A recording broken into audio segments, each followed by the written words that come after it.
ಕೊಡಗು ಜಿಲ್ಲೆಯಾದ್ಯಂತ 5 ವರ್ಷದೊಳಗಿನ ಮಕ್ಕಳಿಗೆ ಪಲ್ಸ್ ಪೋಲಿಯೋ ಲಸಿಕೆ ನೀಡುವ ಕಾರ್ಯಕ್ರಮ ಭಾನುವಾರ ನಡೆಯಿತು.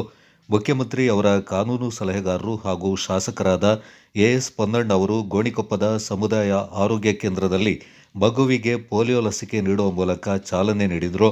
ಜಿಲ್ಲಾ ಕೇಂದ್ರ ಮಡಿಕೇರಿಯ ಶಿಶು ವಿಹಾರ ಕೇಂದ್ರದಲ್ಲಿ ನಗರಸಭೆ ಅಧ್ಯಕ್ಷರಾದ ಪಿ. ಕಲಾವತಿ ಅವರು ಮಗುವಿಗೆ ಪೋಲಿಯೋ ಹನಿ ನೀಡಿದರು.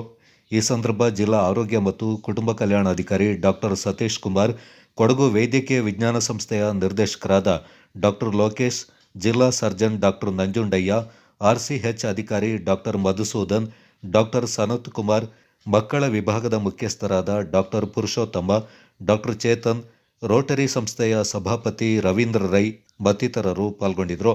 ನಗರದ ಪ್ರಾಥಮಿಕ ಆರೋಗ್ಯ ಕೇಂದ್ರದ ವೈದ್ಯಾಧಿಕಾರಿಗಳಾದ ಡಾಕ್ಟರ್ ಸುಕೃತ, ಜಿಲ್ಲಾ ಆರೋಗ್ಯ ಶಿಕ್ಷಣಾಧಿಕಾರಿ ಶಾಂತಿ, ಎಸಿಡಿಪಿಒ ಸವಿತಾ ಕೀರ್ತನ್, ಜಿಲ್ಲಾ ಕಾರ್ಯಕ್ರಮ ವ್ಯವಸ್ಥಾಪಕರಾದ ದೇವರಾಜು, ಆರೋಗ್ಯ ಇಲಾಖೆ ಅಧಿಕಾರಿಗಳು ಮತ್ತು ಸಿಬ್ಬಂದಿ ವರ್ಗದವರು, ಅಂಗನವಾಡಿ ಕಾರ್ಯಕರ್ತೆಯರು ಹಾಗೂ ಆಶಾ ಕಾರ್ಯಕರ್ತೆಯರು ಪಾಲ್ಗೊಂಡಿದ್ದರು.